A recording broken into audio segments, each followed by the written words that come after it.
지금 한국 뉴스들은 이번 이란전이 네타냐후의 감언이설에 트럼프 대통령이 속아 넘어간 참모들의 무능이 빚어낸 실책이라고 보도하고 있습니다. 뉴욕타임즈의 기사를 그대로 옮긴 1차원적인 해석이라고 저는 생각합니다. 여러분들, 세계 최고의 협상가라고 자부하는 트럼프 대통령이 정말 그렇게 만만한 사람일까요? 오늘 우리 방송에서는요, 보이지 않는 손, 즉 거대 재산과 지정학적 실리가 어떻게 이 전쟁의 판을 짜고 있는지, 그리고 트럼프 대통령이 왜 자신의 지지율까지 걸고 이 위험한 도박을 시작했는지 그 이면을 아주 샅샅이 파헤쳐드리겠습니다. 끝까지 시청 부탁드리겠습니다. 트럼프 대통령이 네타냐후의 손을 잡은 것은 단순한 우정 때문이 아닙니다.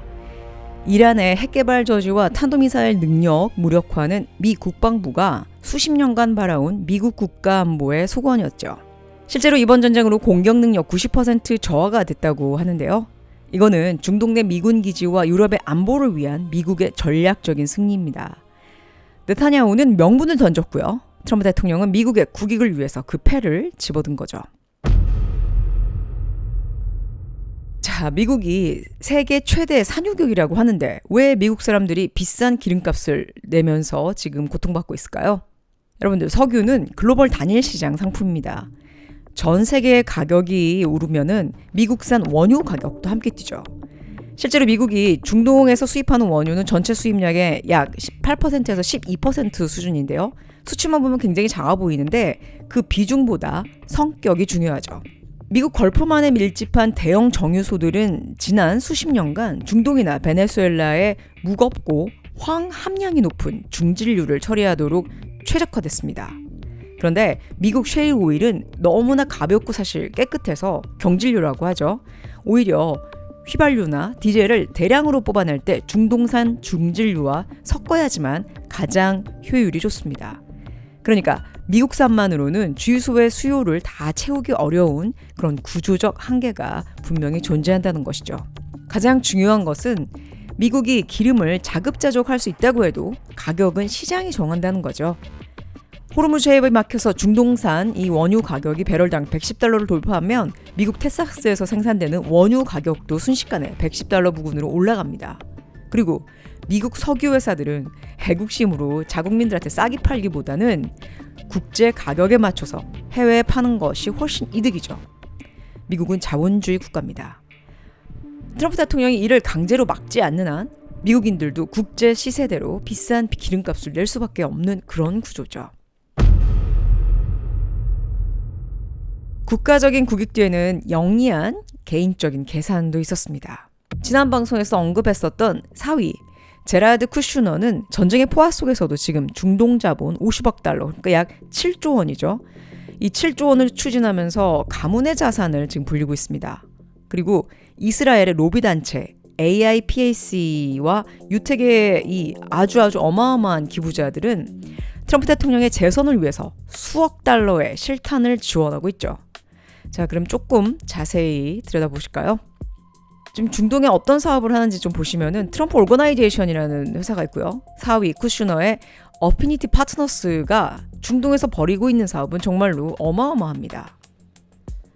트럼프 오거나이제이션은 단순히 건물을 짓는 부동산 회사를 넘어서 트럼프라는 브랜드 라이센스를 팔고 운영권을 챙기는 방식으로 막대한 수익을 올리고 있습니다.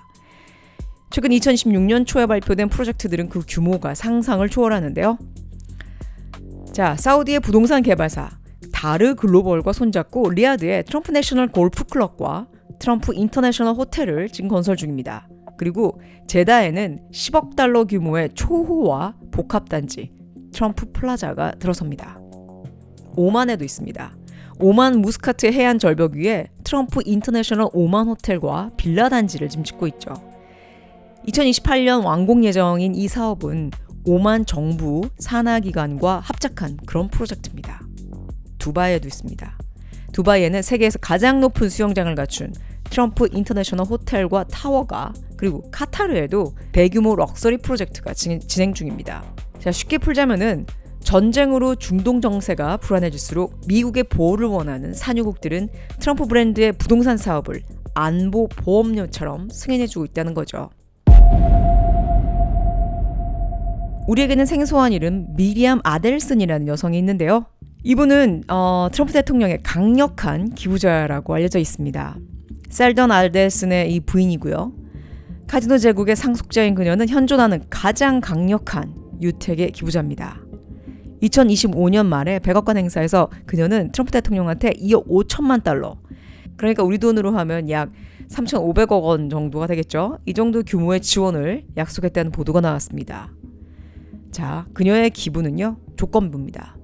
이스라엘의 완전한 안보 보장과 이란에 대한 강력한 타격이 바로 그것입니다. 트럼프 대통령이 이란 전쟁에서 네타냐후의 손을 놓지 못하는 가장 거대한 재정적인 밧줄이 바로 아델슨 가문의 돈입니다. 미국 내 최대 이스라엘 로비단체인 AIPAC는요, 직접 기부 대신에 UDP라는 슈퍼팩을 통해서 성판을 흔듭니다. AIPAC는 2026년 중간선거를 위해서 1억 달러, 그러니까 1,500억 원 정도를 확보했습니다. 이 중에 9,600만 달러가 UDT에 예치되어 있습니다. 이 돈은 단순히 트럼프 대통령을 돕는 데 그치지 않는데요. 예를 들어 버니 샌더스처럼 이란 전쟁에 반대하거나 이스라엘 지원에 조건을 달아야 한다고 주장하는 의원들을 낙선시키는 저격용 자금으로 쓰인다고 합니다. 최근 뉴저지 특별선거 등에서 이미 수백만 달러를 쏟아부으면서 그 위력을 과시했죠. 필라델피아의 억만장자이자 유택의 거물 기부자인 제프 야스가 있습니다. 자, 이 사람도 정말 트럼프 캠프의 핵심 자금줄로 부상했는데요. 그는 2025년 상반기에만 트럼프 지지 슈퍼팩인 마가에 1,600만 달러를 기부했고요. 2026년 선거를 위해서 총 수천만 달러를 지금 쏟아붓고 있습니다. 이 사람은 틱톡의 지분을 대량 보유하고 있는데요. 트럼프 대통령이 옛날에 틱톡을 금지를 했었죠. 그러다가 최근에 우호적으로 돌아선 배경에는 제프 야스의 거액 기부가 있었다는 분석이 지배적입니다. 홈디포라는 회사가 있는데요. 홈디포의 공동 창립자인 버니 마커스는 유택의 보수 자금의 대부입니다. 자, 그는 생전에 트럼프 캠프와 그 이스라엘 로비 그룹에 수백만 달러를 꾸준히 기부해 왔습니다. 그의 재단 마커스 파운데이션은 지금도 이스라엘의 명분과 트럼프 대통령의 보수 가치를 위해서 자금을 집행하고 있습니다. 이들은 단순히 돈을 기부하는 것이 아니라 미국의 외교 정책이라는 상품을 선구매하는 쇼핑객들이라고 할 수 있죠. 자, 뉴욕타임즈는 참모들의 무능을 탓했는데 사실 트럼프 대통령의 주머니에는 미리암 아델슨의 2억 5천만 달러와 AIPAC의 1억 달러라는 거대한 실탄이 장전되어 있었습니다. 이 돈의 주인들이 원하는 것은 단 하나, 이란의 괴멸이었습니다. 트럼프 대통령한테 이 전쟁은 국익을 넘어서 자신의 정치적 생명을 연장해줄 거대 자본가들과의 약속을 이행하는 하나의 비즈니스였던 셈이죠. 여러분들, 트럼프 대통령은 결코 네타냐후한테 조종당하는 그런 꼭두각시 대통령이 아니죠. 미국의 안보 수공과 자신의 이 정치적, 경제적 야심을 하나의 판으로 엮어낸 거대한 도박사라고 저는 생각하는데요. 다만 이 전쟁이 예상치 못하게 계속 늘어짐에 따라서 살인적인 물가 상승과 이 지지율 하락은 그가 감수해야 할 아주 뼈아픈 비용입니다. 이 전쟁은 참모들의 실책이 아니라 미국의 패권 재편과 이 특정 카르텔의 폭리가 맞물린 21세기형 하이브리드 전쟁이라고 보는 것이 더 맞다고 생각하고 있습니다. 다만 이 전쟁 비용은 결국 전 세계의 평범한 사람들, 그러니까 미국의 서민, 중동의 이 민간인들, 그리고 멀리 떨어진 우리 지금 대한민국의 가정에 우리들의 어깨 위에 무겁게 내려앉고 있다는 것이 마음이 무겁고 아주 불편할 뿐이죠. 여러분들은 지금 어떠신가요? 1차원적인 언론 보도 뒤에 숨겨진 차가운 진실과 이면이 있다는 것은 여러분들도 다 아시겠는데 지금 계속 쏟아지는 국내 뉴스에서는 특이하게 한쪽 면에만 치우쳐서 보도하는 것 같아 아쉬움이 있어 오늘 방송 준비했습니다. 오늘 방송 여러분들께 이 다양한 시각을 드리는 방송이 되었기를 바랍니다. 여러분 오늘도 시청 감사합니다.